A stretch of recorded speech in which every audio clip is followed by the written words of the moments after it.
ഭഗവാനെ കലശാഭിഷേകം ചെയ്യുക എന്നുള്ളതാണ്. പുരുഷ സൂക്തം കൊണ്ട് കലശാഭിഷേകം ചെയ്യുക എന്നുള്ളതാണ്. അഭിഷേകം ചെയ്ത സമയത്ത് എല്ലാവരും കുരവിടുക കേട്ടോ.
वसंतो वस्यासीराज्यं ग्रीष्मयत्म शरद्दवि सप्तास्यासन् परिदयति सप्त समितकृत देवायज्ञं तन्वान अबद्धनं पुरुषं पशु तैयज्ञं वर्गिषि प्रौक्षन् पुरुषं चारमग्रद तेन देवा अयजन्त साध्या विषयश्च तस्माद्यत्र सर्वगुण संवृतं विषदाज्यं पशूनं स्थानं चक्रे वायव्यान आरण्यग्राम्यां जये तस्माद्यज्ञ सर्वगुण ऋजस्सामानि जिन्यिरे छन्दागंसि जन्यिरे तस्माद् यजुस्तस्माद् जायत तस्मादश्वाजायन्त एके चोभयादत गावो गजन्यिरे तस्माज्जाराजावय यत्पुरुषं यदतु कदिदावकल्पयन् मुखं किमस्य कौ बाहुका ओरोपादा उच्येते ब्राह्मणोऽस्य मुखमासीत् बाहुराजन्यकृत ऊरोदरस्य वैश्यका पद्भ्यागं शूद्रो अजायत चन्द्रमामनसो जाता चक्षुस्सूर्यो जायत मुखादिन्द्रच्चग्निश्च प्राणाद्वायुरजायत नाभ्या आसीदन्तरिक्षं शिष्णोद्यौ समवर्तत पद्भ्यं भूमिं दिशस्त्रोत्राः तदा लोकागम् अकल्पयन् वेदागमेदं पुरुषं मगान्तम् आदित्यवर्णं तमसप्तपारि सर्वाणि रूपाणि विजित्य धीर नामानि कृत्वाभिवदन् यदास्ते दादा पुरस्ताद्यमुदाजकार शक्रप्रविद्धं प्रतिशश्च दस्रः तमेवं विद्वानमतविभवति नान्यः पन्थायनाय विद्यते यज्ञेन यज्ञमयजं तदेव तानि तम्मानि प्रथमान्यासन् ते गणागं महिमानः सजन्ते यत्र पूर्वे सद्यः सन्ति देवाः ॐ शान्ति शान्ति शान्ति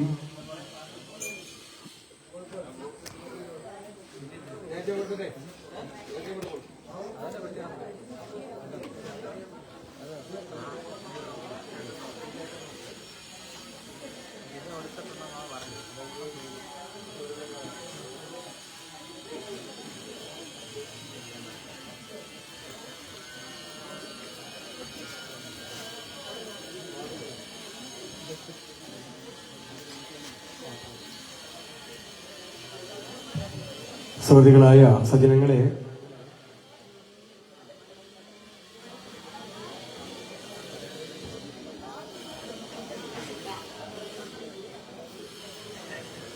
നമ്മള് ചടങ്ങുകളെല്ലാം ഏകദേശം പൂർണ്ണമായിരിക്കുകയാണ്. ഇനിയിപ്പോഴ് നേരത്തെ കൊണ്ട് അറിയിക്കാനുള്ള കാര്യം, നമ്മളെ 20ാമത് സപ്താഹത്തിന് 3-ാം ദിവസം വിശ്വംഭരൻ ബിനുഭവനം ഉളവക്കാട് പൂർണ്ണമായിട്ടുള്ളതായ ചെലവ്.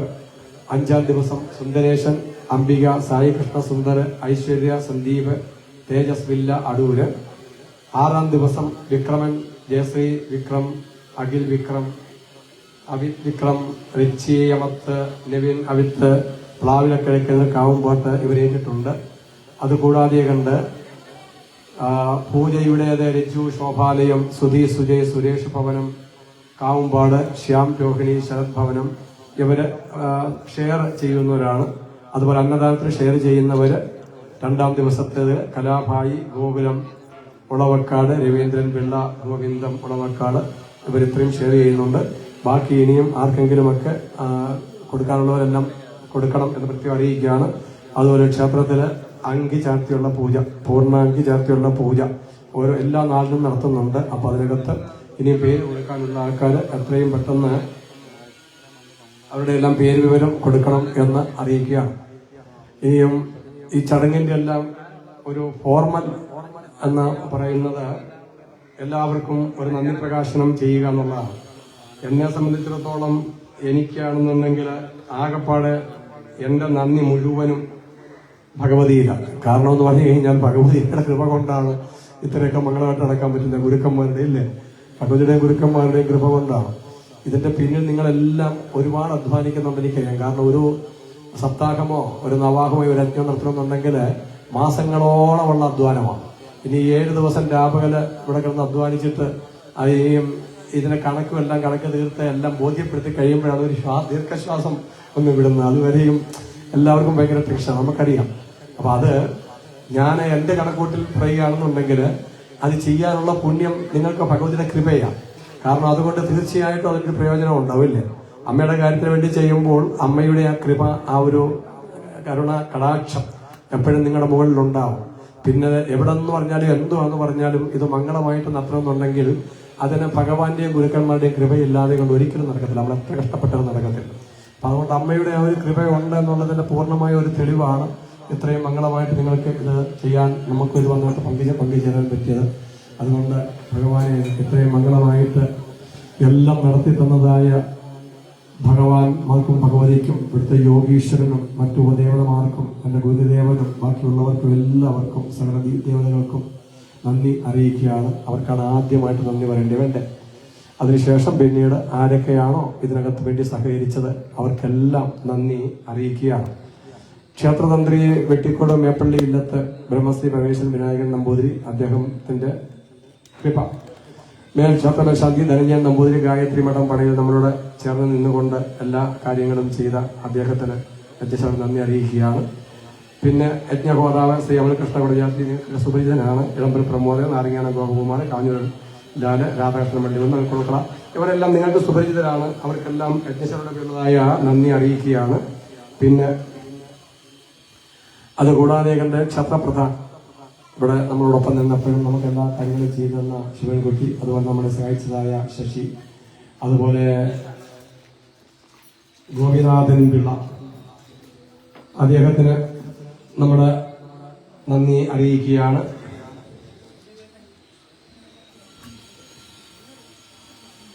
പിന്നെ ക്ഷേത്ര കഴകം വിമല, അതുപോലെ ഗോവിന്ദൻ പിള്ള കഴകം, വിമല കഴകം, അവർക്ക് നന്ദി അറിയിക്കുന്നു. പിന്നെ ഇത്രയും ദിവസം നല്ല സുന്ദരമായിട്ട് ഭക്ഷണം തയ്യാറാക്കി തന്ന AP കാറ്ററിംഗ്, അവർക്ക് നന്ദി അറിയിക്കുന്നു.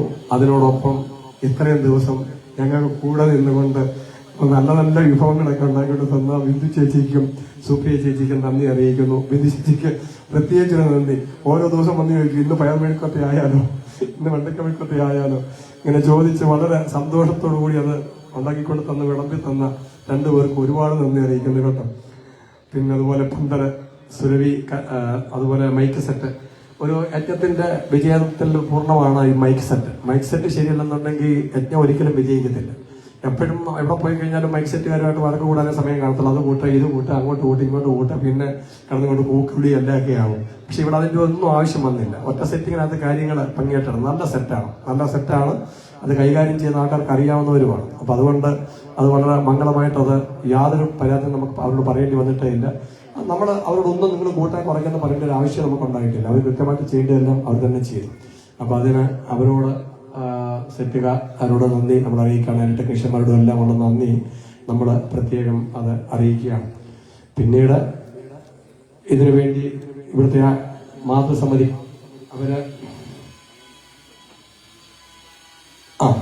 മാതൃസമിതി ഒരുപാട് കഷ്ടപ്പെട്ട് ഇതൊക്കെ പലപ്പോഴും അവിടെ ഇങ്ങനെ കാണും.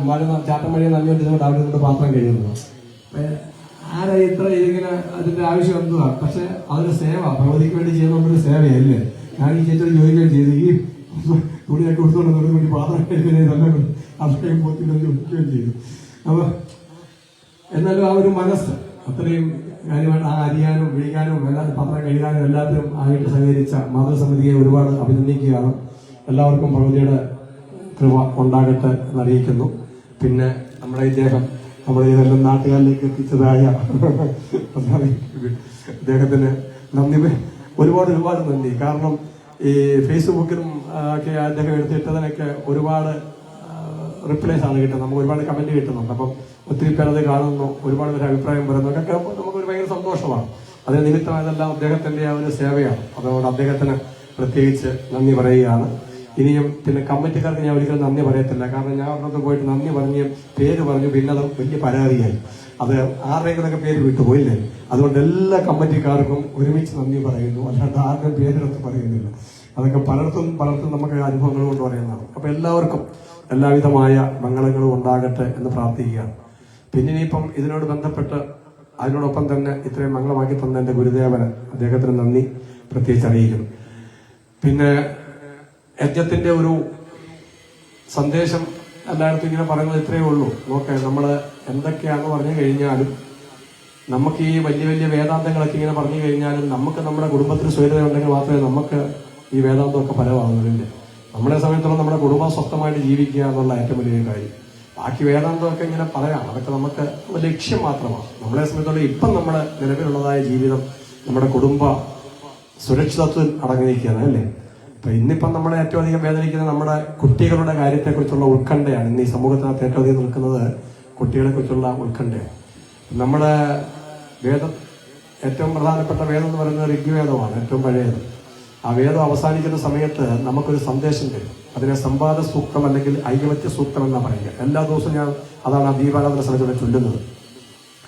സംസമി ദിവസേ വൃഷൻ അഗ്നേ വിശ്വാൻ അഗ്യ ഇളസ്പദേ സമിധ്യസേ സനോ വസൂന്യാഫല. ഒന്നാമത്തെ മന്ത്രം ഇതാ. അതായത് പ്രപഞ്ചത്തിലെ മുഴുവനും എല്ലാറ്റിനെയും നല്ലതുപോലെ ചേർത്ത് അതിനോട് ചേർന്നിരിക്കുന്ന ജഗദീശ്വര, ഞങ്ങൾ അവിടുത്തെ ഈ അഗ്നിസ്വരൂപമായി ഈ ഭൂമിയിൽ ആരാധിക്കുന്നു. ആര്യനായ ശ്രേഷ്ഠനായ എല്ലാം വർഷിച്ചു തരുന്നതായ ധർമ്മസ്വരൂപമാകുന്ന അവിടുന്ന് ഞങ്ങൾക്ക് എല്ലാവിധമായ സമ്പത്തുകളും തന്ന് കനിയുമെന്നാണ്. അതായത് സനോ വസൂന്യാഫല. വസു എന്ന് പറഞ്ഞാൽ ധനം, വസൂനി എന്ന് പറഞ്ഞാൽ എല്ലാവിധമായ സമ്പത്തുകളും തന്ന് സഹായിക്കൂ എന്നാണ്. അപ്പൊ സമ്പത്തില്ലാതെ നമുക്ക് ജീവിക്കാൻ പറ്റില്ല. പറ്റുമോ? കാര്യം എന്ത് പറഞ്ഞു കഴിഞ്ഞാലും കയ്യിൽ കാശിരുന്നതിന് ജീവിക്കാൻ പറ്റില്ല. അപ്പൊ അതുകൊണ്ട് ആദ്യമേ അടിസ്ഥാനപരമായ ഘടകമാണ് സമ്പത്ത്. പക്ഷെ ഈ സമ്പത്ത് കൊണ്ട് മാത്രം നമുക്ക് സ്വയമായിട്ട് ജീവിക്കാൻ പറ്റില്ല. അതുകൊണ്ട് വേദം മറ്റൊരു കാര്യം പറയുന്നത് പിന്നെ പറയാം, ഇതിനോടനുബന്ധമായിട്ടുള്ള കാര്യം പറയാം. എന്നിട്ട് രണ്ടാമത്തെ പറയുന്നത് സംഗച്ഛത്വം സംവദത്വം സംഭവം അനാംസിജാനത എന്നാണ്. അതായത് ഈ ധനം ഉണ്ടാകണമെന്നുണ്ടെങ്കിൽ നിങ്ങളുടെ കുടുംബത്തിലുള്ള ആൾക്കാരെല്ലാവരും സംഗച്ഛത്വം ഒത്തുചേർന്ന് പ്രവർത്തിക്കണം. അപ്പൊ അത് കുടുംബത്തിൽ നിന്ന് മാത്രമല്ല, ഒരു സമൂഹത്തിലായാലും ഒരു ക്ഷേത്രത്തിലായാലും അതിന്റെ പുരോഗതിക്ക് വേണ്ടിയിട്ടുള്ളവരെല്ലാം എന്ത് വേണം? സംഗച്ഛത്വം. ഒത്തുചേർന്ന് എല്ലാവരും ഒരുമയോട് പ്രവർത്തിക്കുമ്പോഴേ വീട്ടിലായാലും പുരോഗതി ഉണ്ടാകത്തുള്ളൂ, നാട്ടിലായാലും ക്ഷേത്രത്തിലായാലും പുരോഗതി ഉണ്ടാകത്തുള്ളൂ. സംഗച്ഛത്വം. ഇതിനെപ്പോഴും തടസ്സം നിൽക്കുന്നത് എന്താണെന്ന് ചോദിച്ചു കഴിഞ്ഞാല്, നമ്മുടെ മനസ്സിൽ എന്തെങ്കിലും ഉണ്ടെങ്കിൽ നമ്മൾ തുറന്നു പറയത്തില്ല.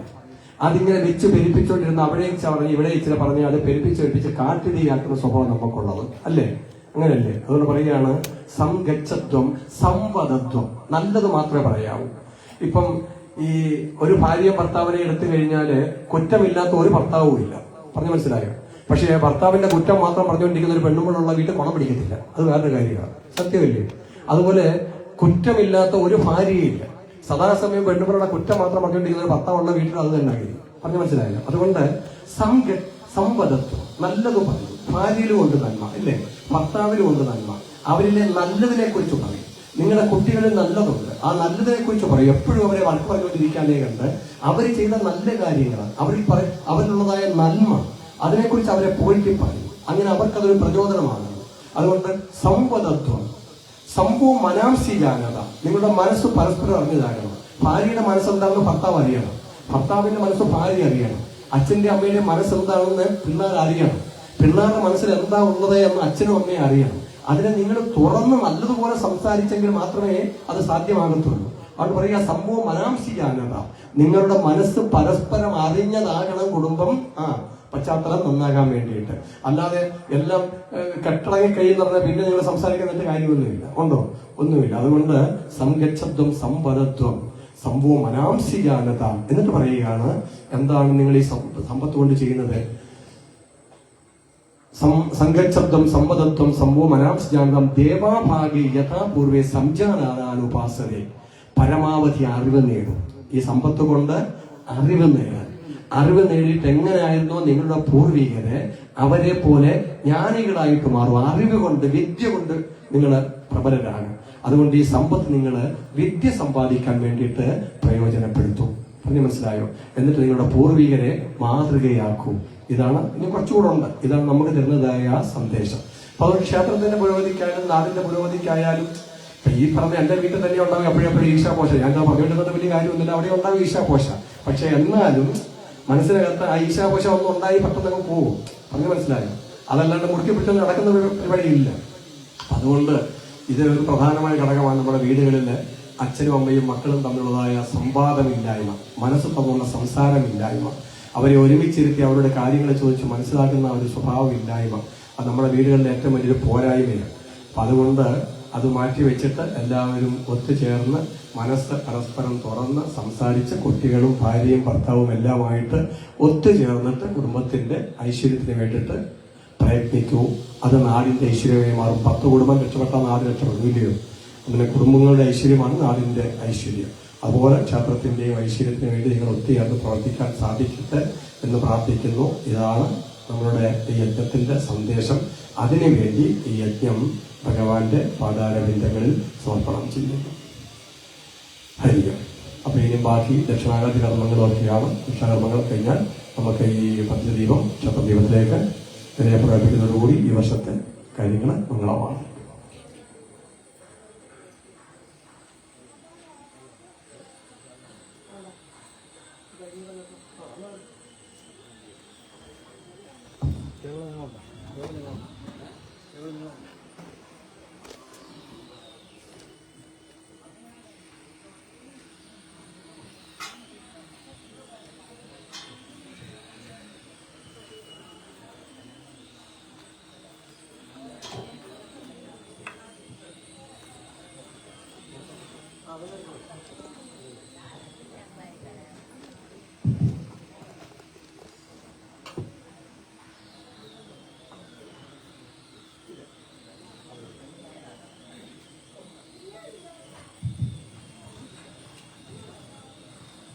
ബഹുമാനികളെ,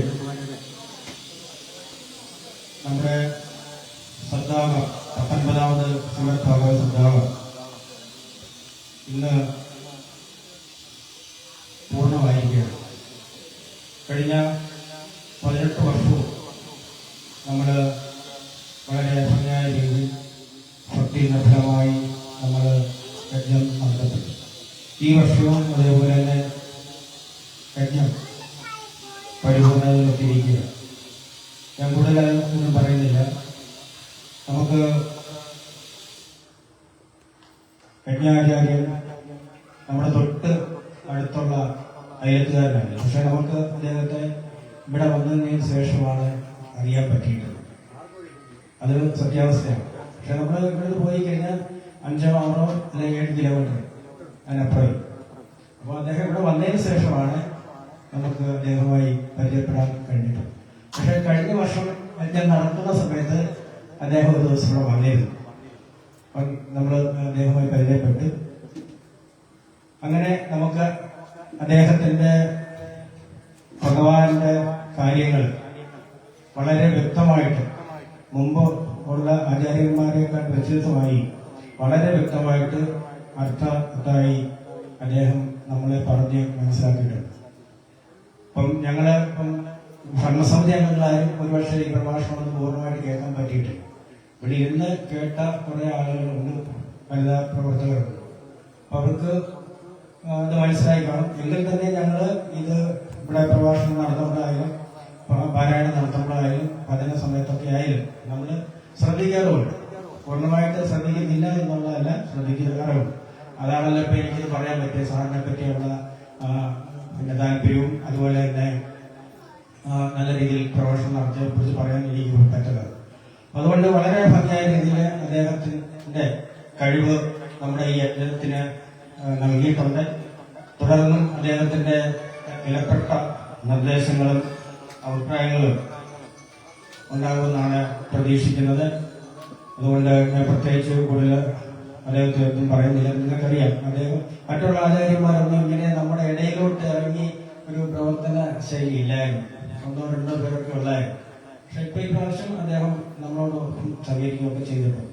അപ്പോൾ ഞാൻ പറഞ്ഞു വന്നതെന്ന് പറഞ്ഞു കഴിഞ്ഞാൽ 19 വർഷം നമ്മൾ യജ്ഞം നടത്തി നമ്മുടെ ക്ഷേത്രത്തിന്റെ പുരോഗതിക്കായിട്ട് ഈ യജ്ഞം നടത്തി മിച്ചം വരുന്ന പൈസയിൽ നിന്നാണ് നമ്മൾ ഏകദേശം ഇവിടുത്തെ കാര്യങ്ങൾ, നിത്യേനയുള്ള കാര്യങ്ങളായാലും ഒക്കെ നടത്തിക്കൊണ്ടു പോകുന്നത്.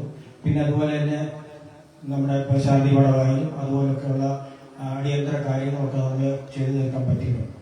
അപ്പൊ നമുക്ക് ആ സാമ്പത്തിക പ്രശ്നം കാരണമാണ് ഇപ്പം ഭഗവതിക്ക് അംഗീകാരത്തി പൂജ നടത്തുന്നതിനെ കുറിച്ച് അദ്ദേഹം സംസാരിച്ച് ഏകദേശം 10-34ഓളം ആളുകൾ അംഗീപൂജയിൽ ചേർന്നിട്ടുണ്ട്. അപ്പൊ അത് കൃത്യമായിട്ട് നമ്മൾ ആ തലേ ദിവസം ആ നാളിന്റെ തലേ ദിവസം നമ്മൾ ഫോൺ നമ്പറിൽ വിളിച്ച് അറിയിക്കും. ആ പൂജയിൽ നിങ്ങൾ ഈ എഴുതിയിട്ടുള്ള ആളുകൾ കൃത്യമായിട്ട് പങ്കെടുക്കണം. നമ്മൾ ചെയ്യുന്ന കർമ്മത്തിന് പങ്കെടുക്കുക. അതിൽ പിന്നെ തിരുമേനിക്കായാലും അല്ലെങ്കിൽ മറ്റൊരാൾക്കായാലും ദക്ഷിണ ഉള്ളത് കൊടുത്ത് നിങ്ങൾ സ്വീകരിക്കുക എന്നുള്ളതാണ് ഞാൻ കഴിഞ്ഞ ദിവസങ്ങളൊക്കെ സാറിനോട് സംസാരിച്ചത്. അപ്പൊ അതാണ് അതിന്റെ ഒരു നല്ല കാര്യം. അതുകൊണ്ട് എല്ലാവരും ക്ഷേത്രത്തിന്റെ പുരോഗതിക്കായിട്ട് അഭിപ്രായ വ്യത്യാസമില്ലാതെ എന്ത് ഭരണസമിതിയുടെ ഭാഗത്തു നിന്നാലും വനിതാ കമ്മിറ്റിയുടെ ഭാഗത്തു നിന്നാലും ഉത്സവ കമ്മിറ്റിയുടെ ഭാഗത്തു നിന്നാലും എന്ത് വീഴ്ചകളുണ്ടെങ്കിലും അത് നമ്മുടെ കമ്മിറ്റിയോട് നമ്മൾ ചർച്ച ചെയ്ത് പരിഹരിച്ച് മുമ്പോട്ട് പോകണം എന്ന് അമ്മയുടെ നാമത്തിൽ ഞാൻ ഒന്നുകൂടെ ഓർമ്മിപ്പിക്കുകയാണ്. ക്ഷേത്ര പുരോഗതിക്കായിട്ട് എല്ലാവരും ഒരേ മനസ്സോടെ സാർ മുമ്പേ പറഞ്ഞതുപോലെ തന്നെ ഒരേ മനസ്സോടെ പ്രവർത്തിക്കണം എന്ന് മാത്രം സൂചിപ്പിച്ചുകൊണ്ട് അടുത്ത ചടങ്ങിലേക്ക് കടക്കുകയാണ്. ദക്ഷിണ കർമ്മമാണ്. നമ്മൾ ഓരോരുത്തരുടെ പേര് വിളിക്കും, അന്നേരം അവർ വന്നിട്ട് ദക്ഷിണ വാങ്ങിക്കും. അപ്പൊ നമുക്ക് 3 നമ്മുടെ പൗരാണികര് ഞാൻ പറഞ്ഞതുപോലെ തന്നെ ദക്ഷിണ നൽകിയവർ ഇവിടെ നിന്ന് പോയിട്ടുണ്ട്. വരും വർഷവും അവർ സഹകരിക്കാമെന്നുള്ളത് പറഞ്ഞിട്ടുണ്ട്. അപ്പൊ അവർക്ക് പോകേണ്ട സാഹചര്യമൊക്കെ ഇവിടെ നമ്മൾ അവതരിപ്പിച്ച സാറും പറഞ്ഞു. അപ്പൊ അങ്ങനെ ഒരു സാഹചര്യം ഉണ്ടായതുകൊണ്ടാണ് അവർ പോയത്. അതുകൊണ്ട് ക്ഷമിക്കുക, അവരോട് നമ്മൾ ക്ഷമിക്കുക. നമ്മളോടൊപ്പം എല്ലാവരും ഇരുന്ന് കാര്യങ്ങൾ നടത്തി പോകേണ്ടതായിരുന്നു. പക്ഷെ അവരുടെ ആ സൗകര്യക്കുറവ് ഉണ്ടായിട്ടാണ് അവർ പോയിട്ടുള്ളത്. അപ്പൊ അവർക്ക് നമ്മൾ ദക്ഷിണ നൽകി. എങ്കിൽ തന്നെ അവരെ ഈ ക്ഷേത്രത്തിന്റെ പേരുള്ള എല്ലാ നന്ദി 3 പേർക്കും അറിയിക്കുകയാണ്. അതുപോലെ തന്നെ നമ്മുടെ ഈ യജ്ഞം വിജയിപ്പിക്കുന്നതിനായിട്ട് നമ്മളോടൊപ്പം സഹകരിച്ച ശ്രീ ശശി, അതുപോലെ തന്നെ ദേവി സൗണ്ടിന്റെ പ്രവർത്തകര്, സുരഭി പന്തല് വർക്കിന്റെ പ്രവർത്തകര്, അതുപോലെ നല്ല രീതിയിൽ ഭക്ഷണം നൽകിയിട്ടുള്ള AP കാറ്ററിംഗ് സർവീസിലെ പഠനത്തെ എല്ലാ പ്രവർത്തകർക്കും, അതുപോലെ വിമൽ ചേച്ചി, ഗോപിനാഥൻ പിള്ള, ശിവൻകുട്ടി, പ്രസാദ്, നമ്മുടെ ഈ യജ്ഞം ഒരു പരിധിവരെ വിജയിപ്പിച്ചുകൊണ്ടിരിക്കുന്നത് നമ്മുടെ പ്രസാദ് കുറിച്ചാണ്.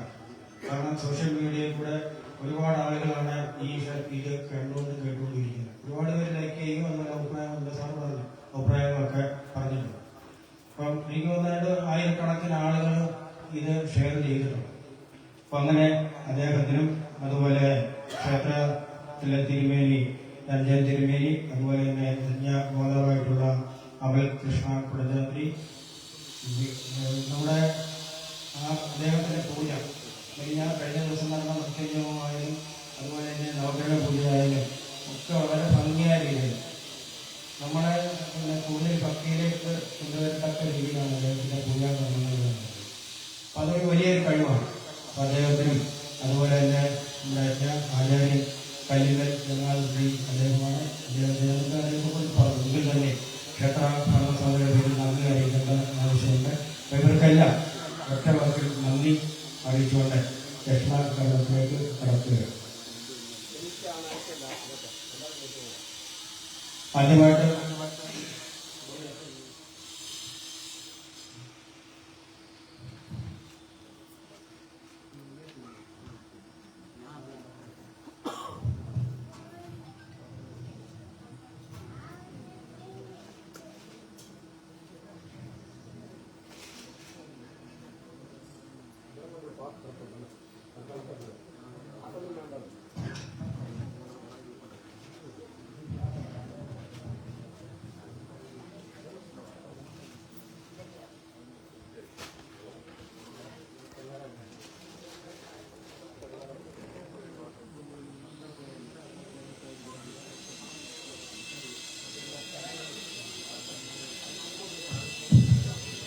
ആദ്യമായിട്ട് ദക്ഷിണ നൽകുന്നത് ഈ യജ്ഞശാലയിൽ നമ്മളെ സഹായിച്ചുകൊണ്ടിരുന്ന ശശി ആണ്. ശശിയെ ദക്ഷിണ വാങ്ങുന്നതിനായിട്ട് ക്ഷണിക്കുക.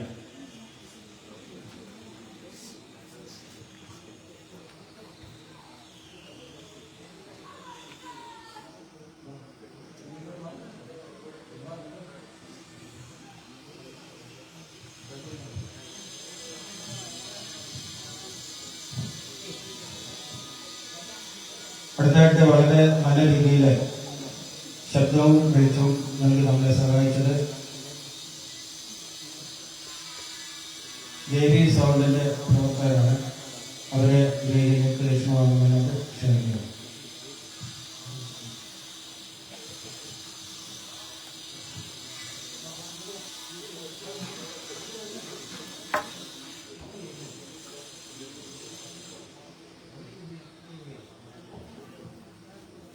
അടുത്തതായിട്ട് സുരഭി പന്തൽ വെച്ചാണ്. വളരെ നല്ല രീതിയിൽ പന്തൽ വിധാനം നടത്തിയ സുരഭി പൂർണ്ണാട് വന്നിട്ടില്ല. അടുത്തതായിട്ട് നമ്മളെ യജ്ഞത്തിന് വേണ്ട പാചകം പുരയിലെ അവരെ സഹായിക്കുകയും നമ്മളോടൊപ്പം സഹകരിക്കുകയും ചെയ്തിട്ടുള്ള ശ്രീ ചന്ദ്രൻ തറയിലെ ചന്ദ്രനെ ക്ഷണിക്കുക.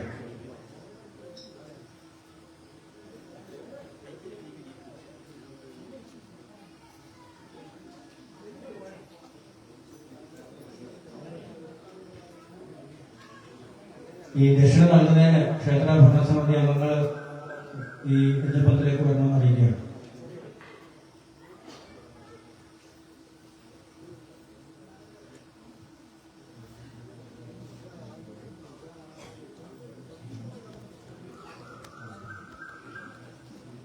അടുത്തായിട്ട് AP കാറ്ററിംഗ് വളരെ നല്ല രീതിയിൽ ഭക്ഷണം തയ്യാറാക്കി നമുക്ക് നൽകിയത് AP കാറ്ററിംഗ് സർവീസിലെ പഠനം കുറച്ച് ആളുകളാണ്.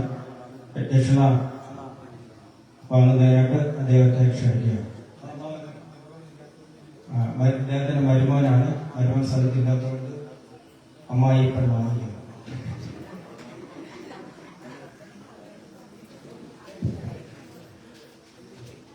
അടുത്തായിട്ട് നമ്മുടെ ക്ഷേത്രത്തിന്റെ ഘടകം വിമല ചേച്ചിയാണ്.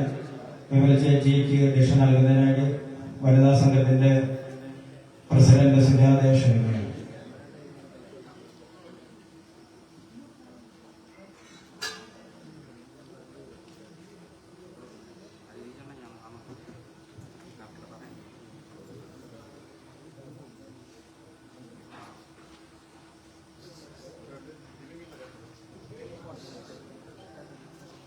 അടുത്തതായിട്ട് ക്ഷേത്ര കഴകം ഗോപിനാഥ പിള്ളയാണ്.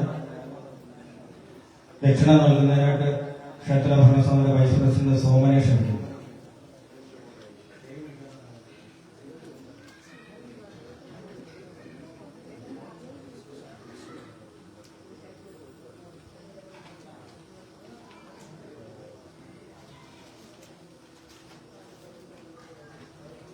അടുത്തതായിട്ട് നമ്മുടെ പന്തിലെ സഹായിച്ചത് ശ്രീ ശിവൻകുട്ടിയാണ്.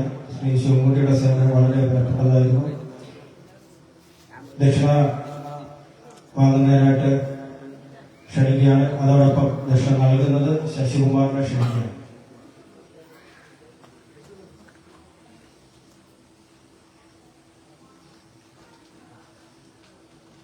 അടുത്തതായിട്ട് മുമ്പേ നമ്മൾ സൂചിപ്പിച്ച പോലെ നമ്മുടെ ഈ യജ്ഞം വെളി രാജ്യങ്ങളിലെ പ്രചരിപ്പിക്കുന്നതിന് നമ്മളെ കൂടുതൽ സഹായിച്ചിട്ടുള്ളത് ഗ്ലോബൽ നെറ്റ്വർക്ക് കുറിച്ചാണ്.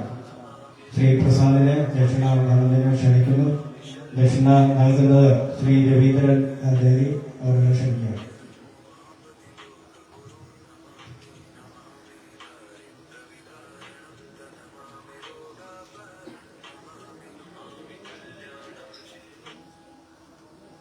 അടുത്തതായിട്ട് നമ്മുടെ ക്ഷേത്രത്തിന്റെ മേൽശാന്തിയാണ്. അദ്ദേഹം നല്ല രീതിയിലാണ് കാര്യങ്ങൾ ഇപ്പോൾ നടത്തിക്കൊണ്ടിരിക്കുന്നത്. തുടർന്നും അദ്ദേഹത്തിന്റെ വിലപ്പെട്ട നിർദ്ദേശങ്ങളും കാര്യങ്ങളൊക്കെ ഉണ്ടാകണം എന്ന് അറിയിക്കുകയാണ്. ദക്ഷിണ വാങ്ങുന്നതിനായി ക്ഷണിക്കുന്നു. അതോടൊപ്പം നൽകുന്നതിനായിട്ട് ശ്രീ വിശംബരൻ അവരെ ക്ഷണിക്കുന്നു.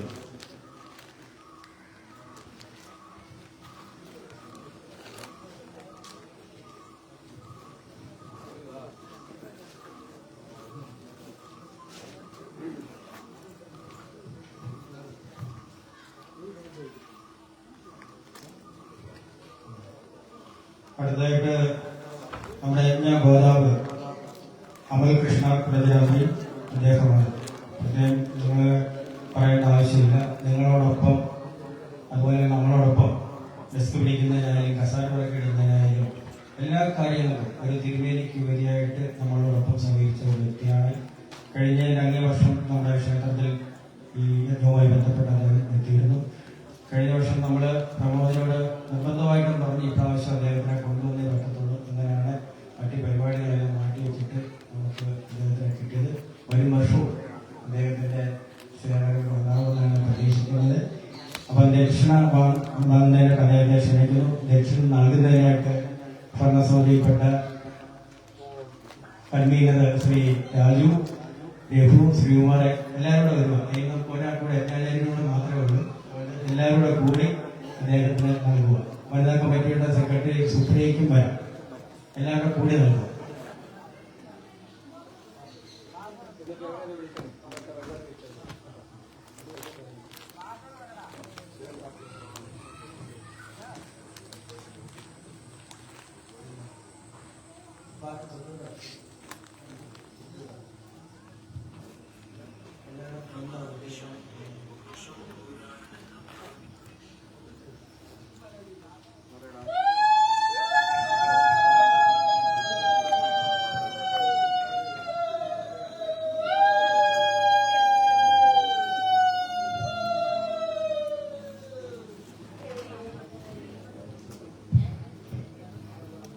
അടുത്തായിട്ട് നമ്മൾ ദക്ഷിണ നൽകേണ്ടത് യജ്ഞാചാര്യനാണ്. അതിനു മുമ്പ് ഇന്ന് അന്നദാനവും പൂജയും വഴിപാടും സമർപ്പിച്ചത് ശ്രീ ശിവൻ കാർത്തിക വാക്കാട് അവരാണ്. അദ്ദേഹം നമുക്കെല്ലാവർക്കും അറിയാം. ഫാമിലി നമ്മുടെ നാട്ടിലില്ല, അമേരിക്കയിലാണ്. ഈ വർഷം നമ്മുടെ യജ്ഞാചാര്യൻ അറിയത്തില്ല. അതുകൊണ്ടാണ് അങ്ങനെ ഞാൻ എടുത്തു പറയുന്നത്. എങ്കിൽ തന്നെ അദ്ദേഹത്തിന്റെ ജ്യേഷ്ഠൻ ആണ് ഈ കാര്യങ്ങൾക്കൊക്കെ നേതൃത്വം നൽകുന്നത്. അപ്പോൾ അവർക്ക് പ്രസാദം നമ്മൾ ഉച്ചയ്ക്ക് കൊടുത്തില്ലായിരുന്നു. ആ പ്രസാദം വാങ്ങുന്നതിനായിട്ട് ക്ഷേത്രത്തിന്റെ വൈസ് പ്രസിഡന്റും ശ്രീ ശിവൻ അവരുടെ ജ്യേഷ്ഠമായിട്ടുള്ള ശ്രീ ഗോപിയെ ക്ഷണിക്കുന്നു.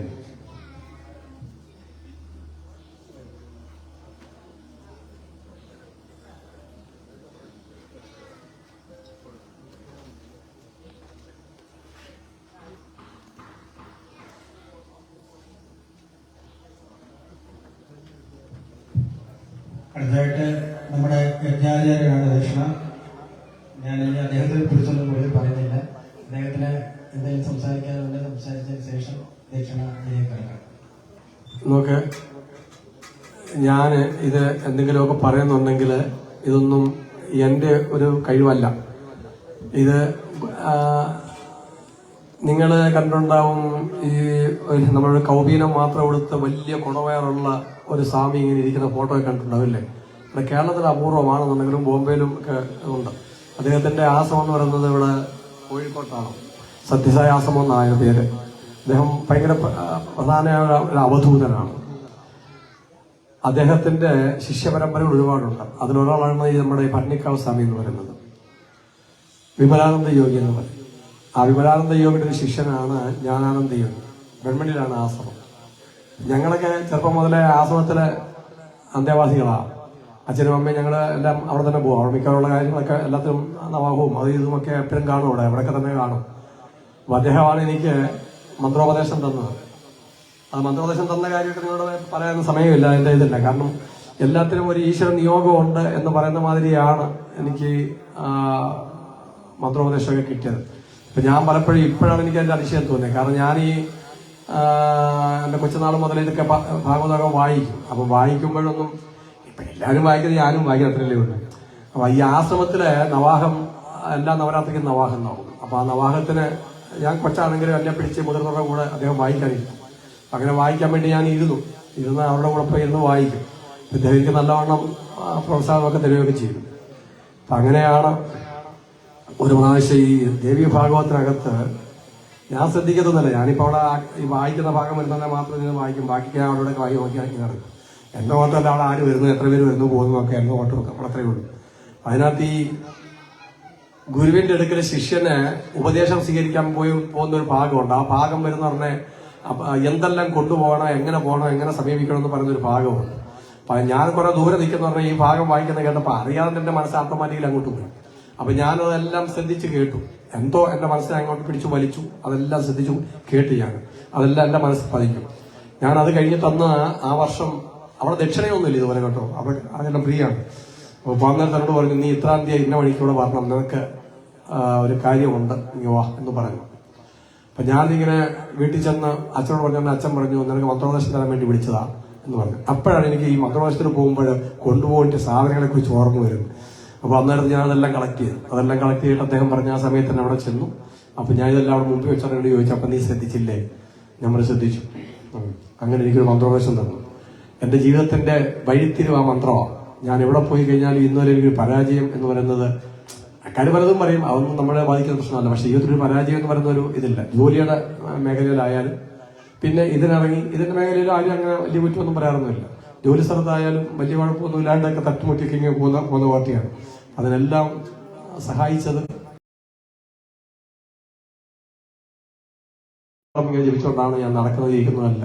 അപ്പൊ അതുകൊണ്ട് ആ ഒരു മന്ത്രത്തിന്റെ ഒരു ബലമാണ്. അപ്പൊ ഇതിന്റെ എല്ലാം യഥാർത്ഥമായ അവകാശി സത്യം പറഞ്ഞ ആരാ? അദ്ദേഹം തന്നെ അല്ലേ?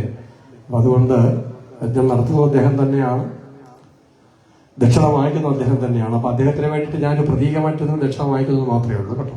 അപ്പൊ ആയിക്കോട്ടെ, തന്നോളൂ. പിന്നെ മറ്റൊരു കാര്യം കൂടെ അറിയിക്കുകയാണ്. 20ാമത് സമഭാഗവത സപ്താഹ യജ്ഞത്തിന് ആചാര്യനായിട്ട് ഇന്നലെ അടിയന്തരമായിട്ട് കമ്മിറ്റി ഭരണസമിതി കൂടി, അതുപോലെ വനിതാ കമ്മിറ്റിയോടൊക്കെ നമ്മൾ ആലോചിച്ചു. സാറിനെ തന്നെ ക്ഷണിക്കാൻ പൊതുവെ ഒരു തീരുമാനമെടുത്തിട്ടുണ്ട്. ഞങ്ങളുടെ ക്ഷണം സ്വീകരിക്കണമെന്ന് ഈ അവസരത്തിൽ അറിയിക്കുകയാണ്. കഴിഞ്ഞ വർഷം അദ്ദേഹം തന്നെയാണ്.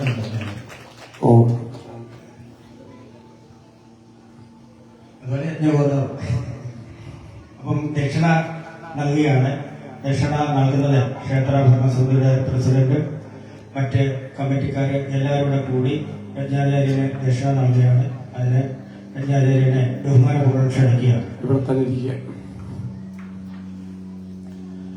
എന്നജ്ഞാനങ്ങളെ ശേഷവും അകലവേ നീക്കിയിട്ട് എൻ ഹൃത്തതിൽ വിജ്ഞാനങ്ങൾ പകർത്തി നിത്യസുഖമാത്മാ പ്രകാശിക്കുവാൻ ജ്ഞാനം തന്നിലലിഞ്ഞു ചേർന്ന് സുഖമായി വാഴുന്ന യോഗീന്ദ്രനാം ജ്ഞാനാനന്ദ പരാപരൻ മമ ഗുരുപാദാരവിന്ദം ഭജേ. ഓം ഗും ഗുരുഭ്യോ നമഃ. ഓം ഗും ഗുരുഭ്യോ നമഃ. ഓം ഗും ഗുരുഭ്യോ നമഃ. ഓം ഗും ഗുരുഭ്യോ നമഃ.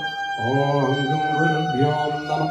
ശ്രീവർച്ചസ്വമായുഷ്യമാരോഗ്യമാവിതാശോഭമാനം മഹീയതേധാന്യം ധനം പശും ബഹുപുത്രലാഭം സസംവത്സരം ദീർഘമായി.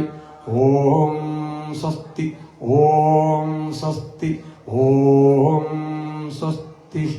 ഹരി ഓം.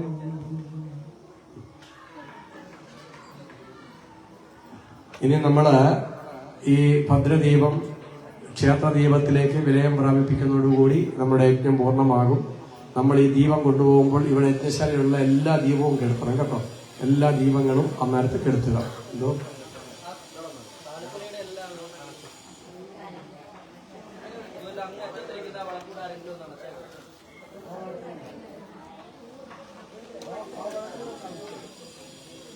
വിളക്കൂടെ നടക്കണേ.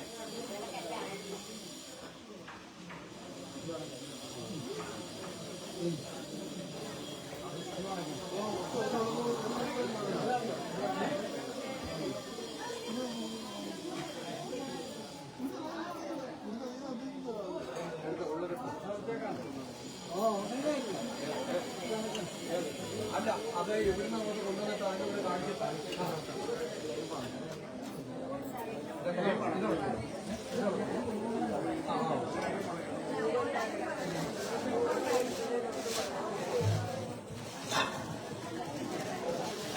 അമ്മമാരെ പരവേറ്റാട്ടെ.